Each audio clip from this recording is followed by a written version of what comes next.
Hey. Pagkagaling ang taga Dubai, maintindihan mo to. In Canada, Edmonton. Nice. Kain tayo guys.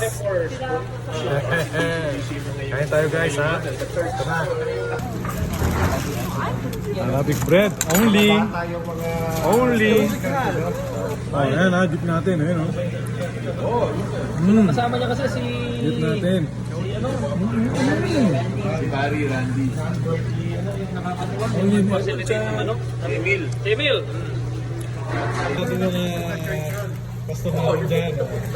Sexy. Amazing.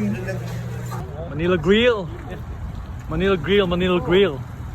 Only in Edmonton. EG. Alam mo, meron madi-differentiate ba natin to? Iba yung setup nila rito kaysa sa Regina. Ito parang nasa Amerika din. Houston, yung feel. Pero kung sa Six Side naman, kung sa Dubai, parang Six Side road to.